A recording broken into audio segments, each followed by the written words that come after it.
The sun was beginning to set over the small village of Nyasoko in western Tanzania.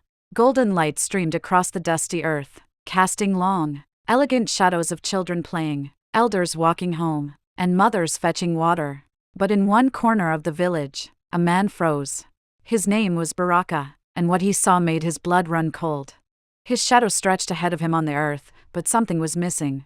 Its head. He blinked, took a step back, forward again. The same result, his body was there, clearly defined by the orange glow of the sun, but above the shoulders, the shadow dissolved into nothing. Only air.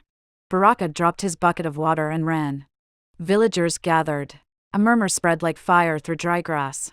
He has no head, the shadow is headless. In that moment, they believed what their grandparents had whispered under breath for generations: if your shadow doesn't show your head, it's a sign that something is wrong, not with your body, but with your spirit.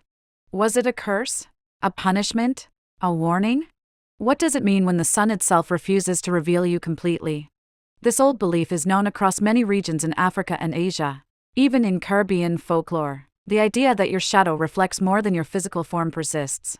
To many, it represents your soul, and when it is incomplete, your soul might be in danger. But where does this belief come from? Why does it hold so much power in rural villages and bustling cities alike? And, is there any truth to it? Let's explore the mysterious origins, cultural variations, psychological depth, and lingering influence of one of the most eerie and poetic superstitions known to humankind. If your shadow does not show your head, you are spiritually imbalanced. Long before we had photographs or mirrors, humans learned to understand their form through shadows. In ancient cultures, a shadow was not merely a trick of light, it was a sacred imprint, a visual echo of one's soul. In Egyptian mythology, the concept of the shadow, or shut, was part of the soul's 5 components. Egyptians believed that the shadow contained something of the person it represented. It was always present, a twin self, following, watching. If your shadow changed, something deeper had changed in you. In many parts of sub-Saharan Africa, especially among the Akan of Ghana, the Yoruba of Nigeria, and the Shona of Zimbabwe, a person's shadow, Nkunzi or Aya, is more than a silhouette, it is a spiritual mirror.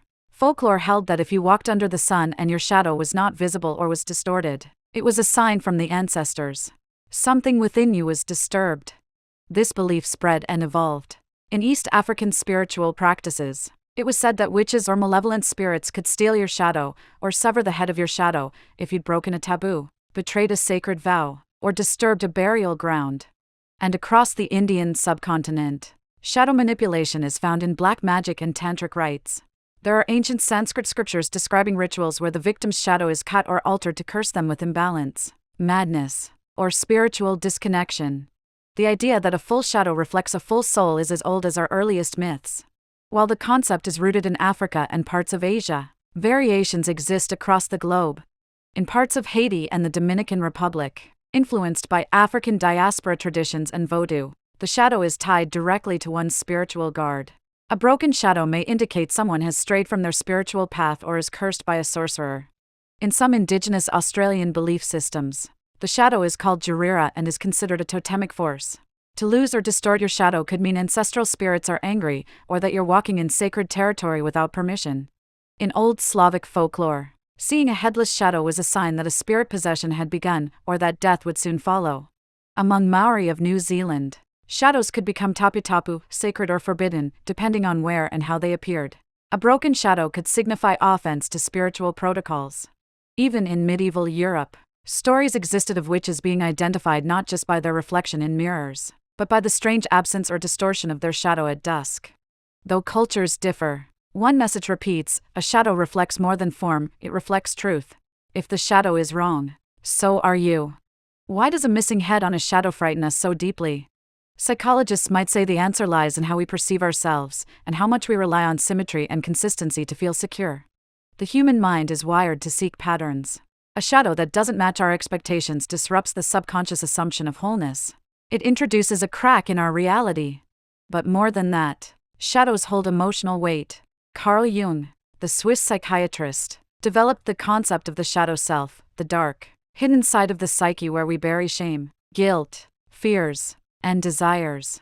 When we see our shadow misbehave, metaphorically or literally, It may stir that unspoken chaos we try to keep buried. In this way, the superstition takes on symbolic meaning. A headless shadow might reflect a loss of direction, a severed connection from one's higher self, a moment of shame, trauma, or guilt emerging from within. In times of grief, many report strange shadow experiences, seeing their own shadow differently, or even feeling watched by their shadow. It is not uncommon in African mourning traditions to cover mirrors and avoid sunlight for this very reason. The belief also acts as a mental check. When someone is told their shadow has no head, it could serve as a spiritual intervention, forcing them to reflect on recent actions, choices, or emotional burdens they've carried. Whether or not the shadow actually changes, the impact is real.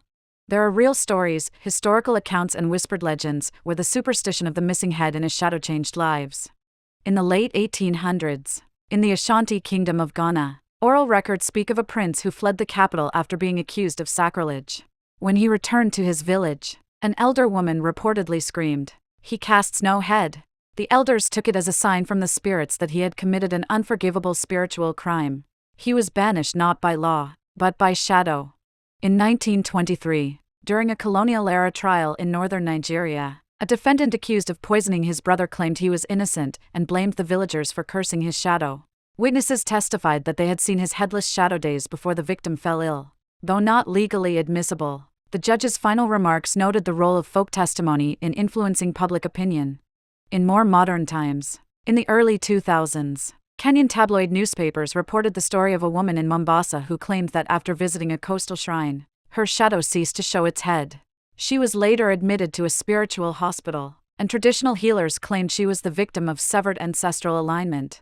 Even in literature, the motif of headless or distorted shadows appears.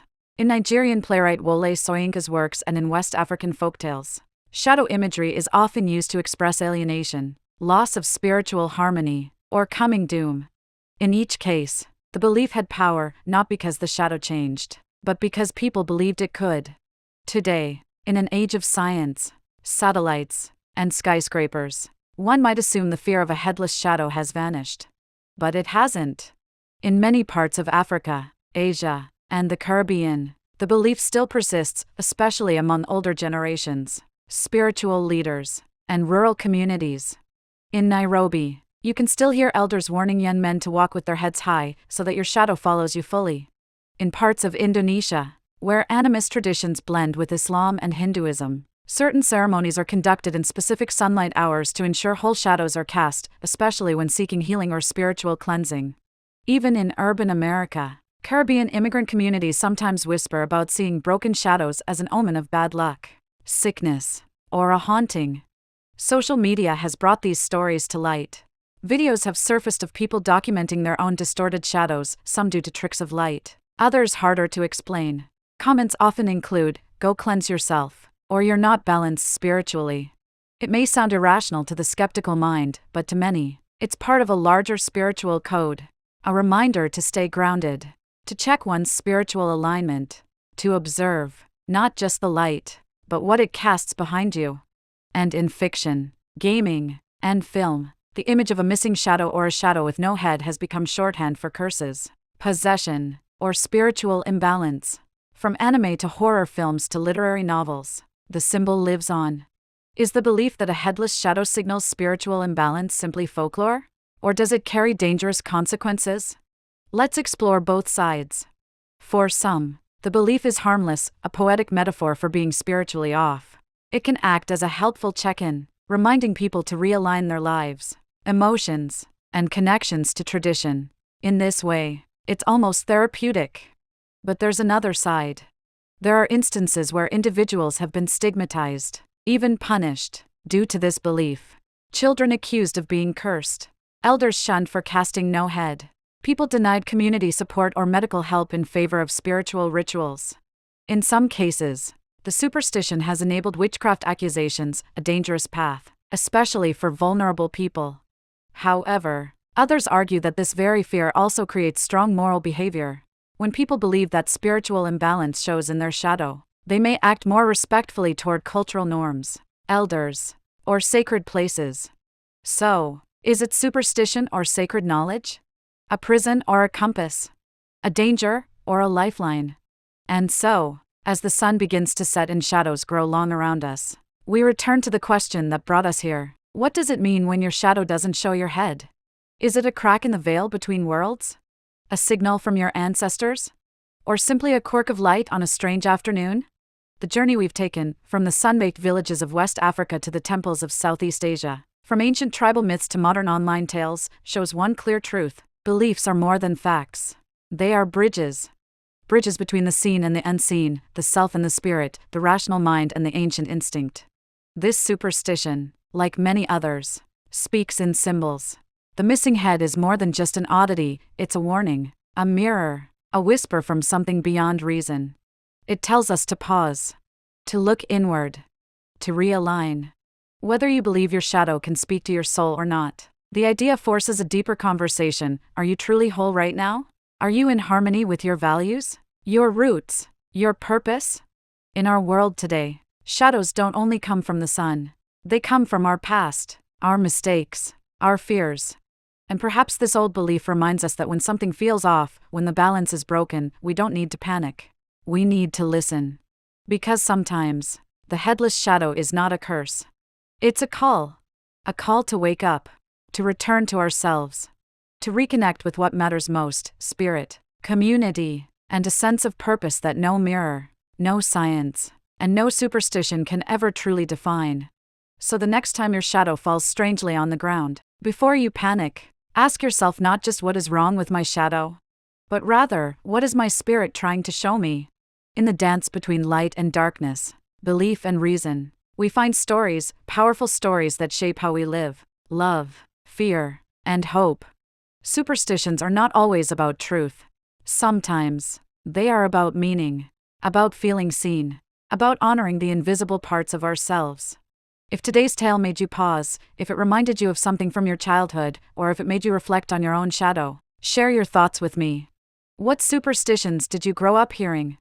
Do you remember stories of broken shadows, cursed reflections, or hidden warnings? I would love to hear them.